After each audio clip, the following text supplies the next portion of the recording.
First alert weather means navigating the shifts Colorado winters bring. This is the first time that we've canceled school, and I didn't get one complaint.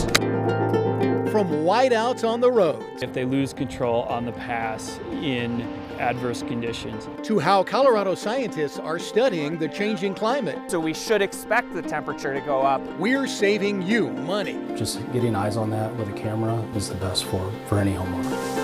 And keeping you safe. This is your First Alert Weather Winter Outlook.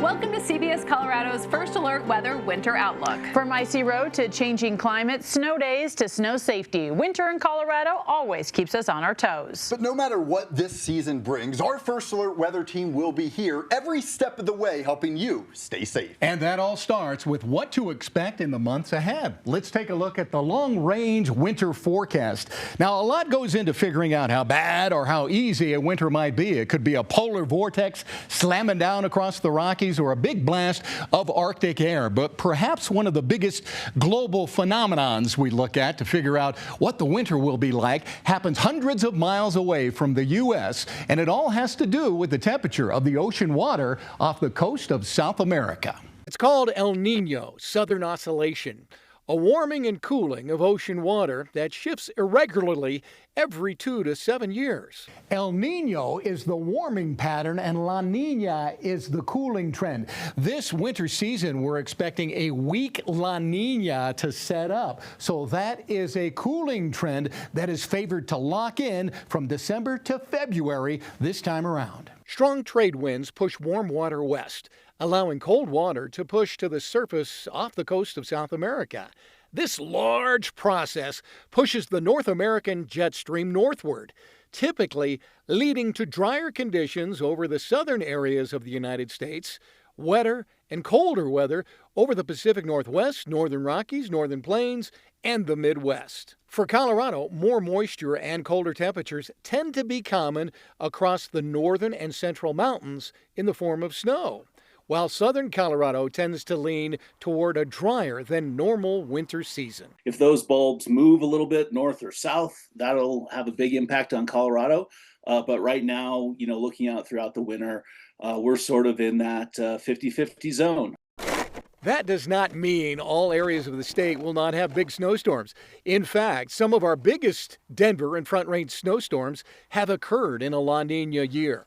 Take the winter of 2021, for example, when a record-breaking blizzard buried the Rocky Mountain region and the Denver metro area with over 2 feet of snow, causing thousands of flights to be canceled and stranding hundreds of cars. Another huge snowstorm in a La Nina-charged year was the famous Christmas Eve storm of 1982, when more than 23 inches of snow fell in the Mile High City. We must also take into account that this will be a weak La Nina, which leaves a lot of question marks for Colorado. So with that being said, what does the winter season look like? We're talking December, January, and February. Well, NOAA puts out its climate prediction for the season on temperature and precipitation. Let's start you out with temperature over here on this side. And most of Colorado now, at least the northern and eastern part, is projected to be normal in the temperature department. That would be good for snow production. However, western Colorado, southern Colorado, above normal. So temperatures are likely to be warmer during the season there. That is not good for healthy snow production in that part of the state. And let's talk about the snow precipitation outlook for the 3 months of winter. As far as Colorado goes, most of the state is projected to be normal, which would be pretty good for precipitation. But in a weak La Nina year, most of our flow is from the northwest. Healthy amounts of snow for the northern central mountains, not so much for Denver and the eastern plains because we need an easterly upslope for that to happen. Southern Colorado below normal on moisture, above normal on temperature. Does not look good for a lot of snow coming up this season. But you talk about El Nino, you talk about polar vortexes and that type of thing, but there is another element that is key in figuring out how much snow we're going to get, and that is topography, right? We know the topography plays a huge role in forecasting our storms. Wind direction gives us upslope or downslope. So you bring all these ingredients together And these are key terms you'll hear thrown around all winter long. So let's say we have a westerly flow up across the high country. What that means for you is as the wind is crossing the continental divide, this is the explainer I like to give during my school visits. Think I have a sponge of water in my hand, and as the air rises, you wring out all that water. That's where all the moisture falls as snow. Westerly flow, that means the continental divide. Boy, you're talking a big storm up across the high country. We're missing out for the foothills as well as the metro. Now we flip the script. We bring the winds from the east. That means air is rising for the metro and the foothills. This is called an upslope storm. That's a big buzzword where we get a lot of snow in the foothills, a lot of snow downtown in Denver, all the way up and down I-25. But you can dive in even deeper to this and go down towards the Palmer Divide. The northern side of the Palmer Divide is Castle Rock. The southern side is Colorado Springs. Let's say our wind is coming from the south. That means it's rising over the springs. Rising air, wring out the water. That's where the big snow falls. Colorado Springs, Fountain, south of the divide. But once the air comes from the north, this would be a big storm for areas such as Castle Rock, all the way up towards possibly even the immediate Denver area. So another big ridge that we do watch is called the Cheyenne Ridge. It's all the way up north at the Wyoming border. So wind direction is also key when forecasting a storm of this nature. Let's say the wind comes from the south and east. That means Brighton all the way up 76. That's where the air rises. The rising air produces pretty big snow on our side of the border. You bring a northerly component to the wind, well, that's where we see the big snow in Laramie, Wyoming, for example, once we do flip that. That means areas such as Brighton and up 76 would be on the dry side of the storm. The dry side where the air sinks back down, the downsloping portion of the storm where really you're only left with some dry air. So depending where you're located, what features impact you, that will play a very big role in just how much snow you see from a particular event. But another important thing, a lot of buzzwords we throw around all winter long, elevation is key. So let's say the plains, for example, that's areas out east below about 6,000 feet. When we refer to the foothills here, that's anywhere from about 6,000 to 9,000 feet elevation, and above 9,000 feet, well, that is where we are dealing with the mountains and then our friends on the western slope, the dry desert over there. Winter comes with big risks on some Colorado roads. One dangerous stretch is Vail Pass. 22,000 cars travel the pass every day. Between 2014 and 2016, nearly 70% of crashes were because of inclement weather. That's according to CDOT. Your reporter in the mountains, Spencer Wilson, shows us what experts are changing to increase safety. Driving at 10,662 feet is a little different, especially when you're hauling a semi-truck trailer behind you. They're the kind of travelers CDOT is thinking about when they're not worrying about winter weather. In the wintertime, maintenance is 100% thinking about the weather and the snow on Vail Pass. Every year they fine-tune their plan a little bit to be just that much more efficient and safer up here on the pass when it comes to clearing snow. A new third lane of traffic on 3 miles of the pass will help when things get dicey with ice and snow, with a projected 40% fewer crashes on Vail Pass once the whole project is finished. Third lane is going to provide more room for people if they lose control on the pass in adverse conditions. It also has another benefit for first responders. When they respond to a crash, they usually close that lane plus the one next to it for safety. With 3 lanes now on Vail Pass, there's a possibility that third lane could stay open and traffic could continue flowing. Because people count on the interstate to get them to some of our most beautiful parts of the state. It's just not that easy sometimes. So CDOT comes prepared for the worst. We see over 300 inches annually on Vail Pass. The snowpack generally rests around 3 to 5 feet all the way through the wintertime. In addition to the snowplows, we also have motor graders, we have bucket loaders, we have a snowcat, and then this year we're going to be using 2 snow blowers to clear the road. And where does that snow go? On the side of the interstate, usually. But when we get so much it spills into truck parking lots alongside the road, CDOT has to close the parking spaces. That's why they've added more space for each. Now there's a designated spot for snow, designated spot for our truck parking. Just another thing you have to think about when you're driving at these elevations. through the mountain corridor. On Vail Pass, I'm Spencer Wilson. Ahead, winter's coming. Are you ready to save? We have quick tips to slash your heat bills, winterize your home, and help keep more money in your pocket. Plus, score deals on ski passes and gear, so hitting the slopes won't break the bank. With cooler temperatures already here, now is the time to start preparing your home so you can save money this winter. That includes getting a checkup and maintenance on your furnace, which will help lower heating costs and help you avoid unexpected breakdowns. Your reporter, Ashley Portillo, is dedicated to helping it make ends meet. She explains. In the long run, if you're not maintaining it, it's going to cost a lot more money to replace. A well-maintained furnace lowers your monthly bill by improving energy efficiency. Rachel Gibson just replaced the filter on her home furnace. We were told that it's right before wintertime, before our furnace really kicks on and we start using it more often. Rick Lester, the general manager of AAA Service Plumbing and Heating, says to inspect your filter monthly.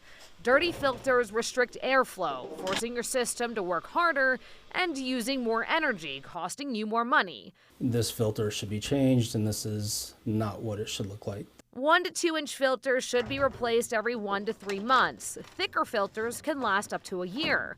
Just 1/8 of an inch of dust can also reduce a furnace's capacity. Don't let that excess dust build up, because of dust is in everybody's home. As it gets on parts inside that furnace, it's going to cause extra wear and tear. Lester recommends homeowners to schedule a furnace check. Homeowners and technicians taking proactive steps early can also prevent costly, unexpected breakdowns later, saving you money. Your furnace or AC could be up to 45 to 50% of your utility bill.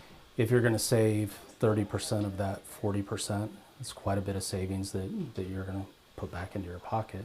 And one more tip. Making sure all the vents are open, there's no rugs blocking them, so that there's good efficiency and clean airflow in the home.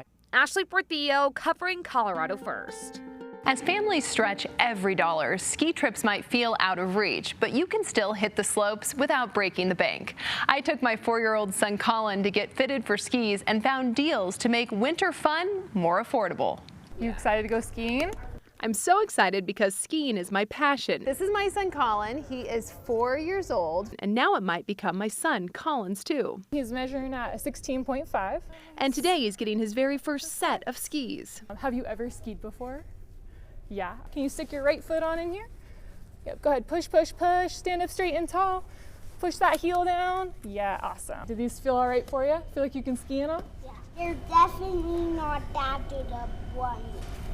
Oh yeah, they're not that good of running shoes. We're going used and signing up for a junior trade program that lets you swap out gear as kids grow. For a used kids ski setup, you're looking at $170 for the season, and you get 50% of that back. What do you think about those, buddy? Yeah. The trade program is popular, with families coming back year after year. After school, this whole area is booked with kids.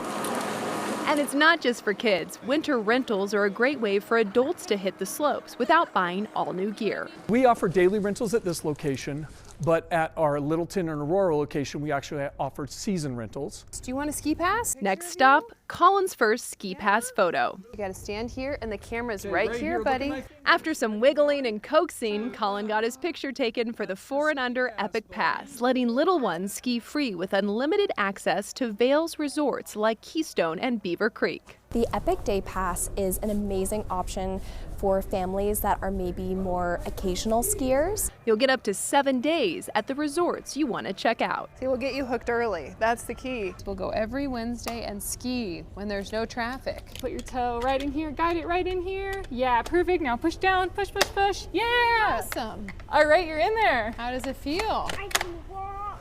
Are you ready to hit the slopes? Yeah. Snow is falling, but will schools close? Up next, find out what goes into the tricky decision to close schools and why it's not just about snow. When the snow starts falling, every student hopes for one thing, a snow day. But how do schools really make that call? Your reporter in Boulder, Sarah Hobakowitz, is going behind the scenes to show you what goes into the decision. Who gets a snow day? That's the question Boulder Valley School District has to answer every winter. And with schools both in the city and in the mountains, there's a lot that goes into it. Most mornings, Monty Miles is on the road. As the transportation supervisor for Boulder Valley Schools in Nederland, he's making sure school buses can get through these mountain roads. But he's rarely driving them when it's nice and sunny. Normally, they'll look like this. So in the middle of an early morning snowstorm, Miles has to help decide if it's safe for kids to ride to school. When you're driving at 2 in the morning and it's time to call in and say, here's what I think we should do today, what's going through your head? Don't get it wrong. It's a lot of pressure. There are a lot of students, there's a lot of families depending on us making the right decision. BVSD is one of the largest school districts in the state, and each decision about closing school or bus routes can impact thousands of students across more than 50 schools. Right through here is when we've been picking up elevation now for a few minutes, and it starts getting colder, more snow, more wind. We could be getting an inch here, they could have 4 to 6 there. That difference between the mountains and the city means BVSD administrators like Rob Price have a lot of decisions to make, early enough for parents to make a plan. When I think of the analogy, we're placing our bet before the football game starts. Others get to place their bet in the fourth quarter. We're not that lucky. We have to place that bet early. And as much as some students may wish, that bet doesn't always mean a snow day for everyone, even among changing weather patterns. We can close mountain schools, for example, and keep our other schools open. We can do 2-hour delays in some parts of the district and not other parts.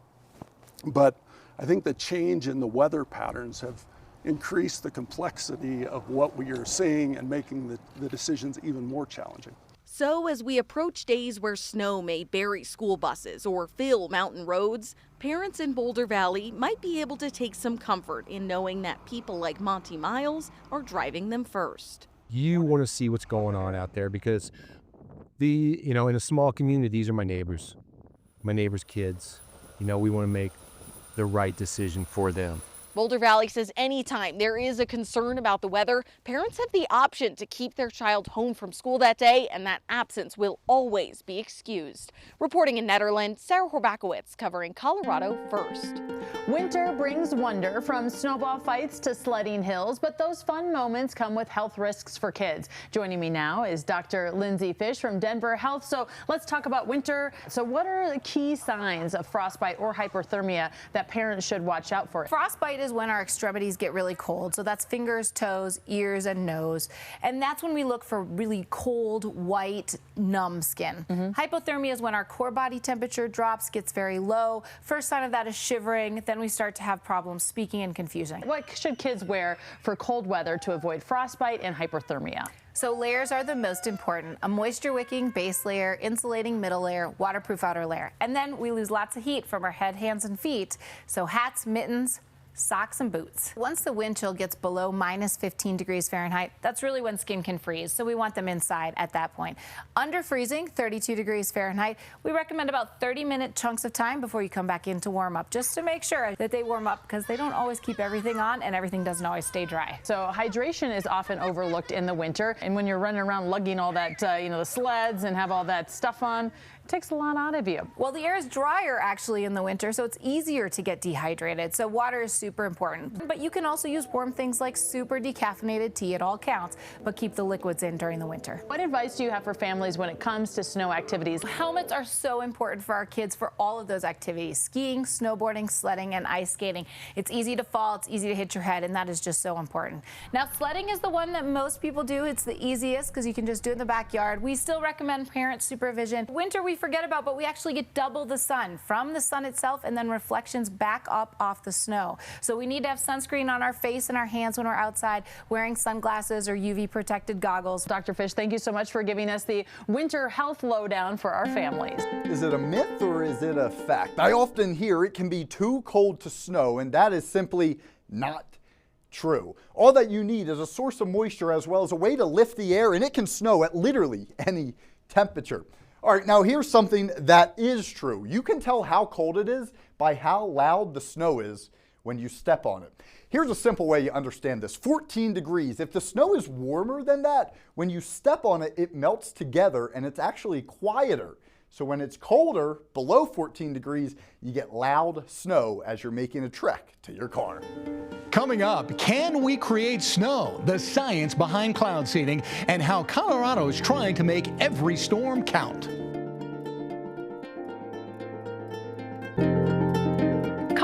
Winters are changing, but not always in ways that are easy to see. State climatologist Russ Schumacher explains climate change is reshaping what winter looks and feels like across our state. So these are the maximum and minimum thermometers. So when it comes to climate, state climatologist Russ Schumacher says it's not just about today's weather, it's the bigger picture. So we start with what is climate, right? So it's the statistics of weather, it's the average of the weather, but also the extremes and the record highs, the record lows. Climate change means those averages and extremes are shifting. As we add greenhouse gases to the atmosphere, these gases that trap heat that's trying to escape to space, we know that it should heat up. We're adding heat to the system, and so we should expect the temperature to go up. But Colorado's winters don't always follow a straight line. It's pretty complicated. So winter is by far the most variable season out of the year. In contrast, we look at summer, it's just such a strong warming trend. So if you look at the data, it's actually looks like winters are becoming somewhat less variable. Snowpack, the state's natural water storage, is trending down, and it's melting earlier, changing when that water is available.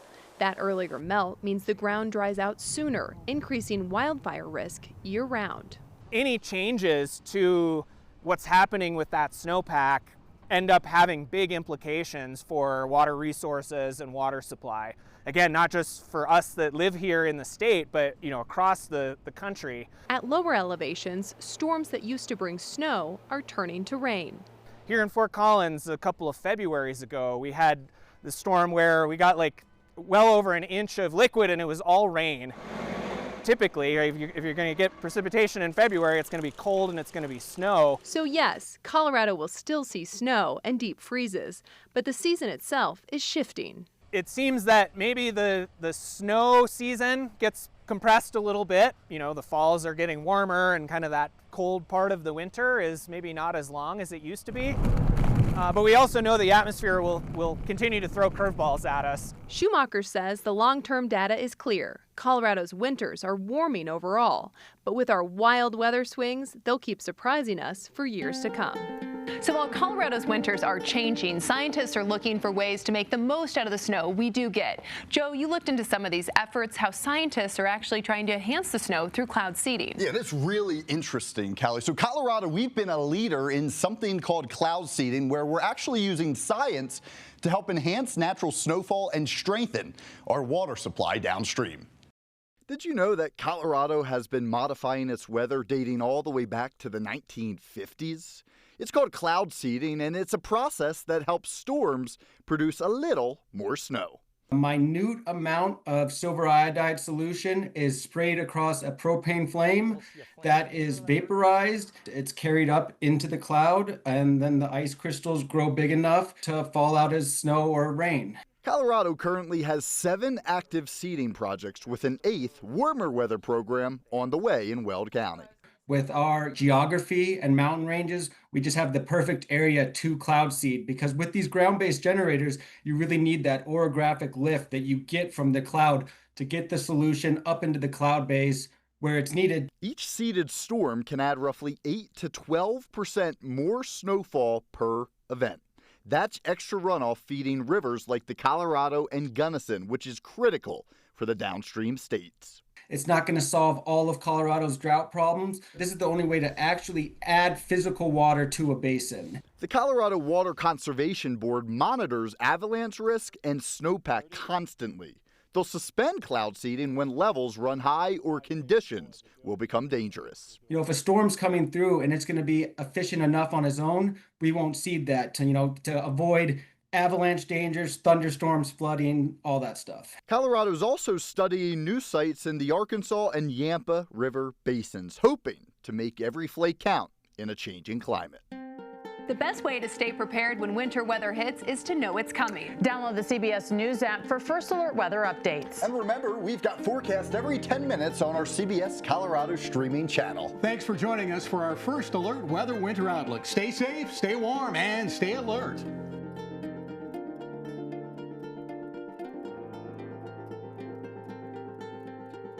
CBS News Colorado, winner of the 2025 Emmy Award for News Excellence.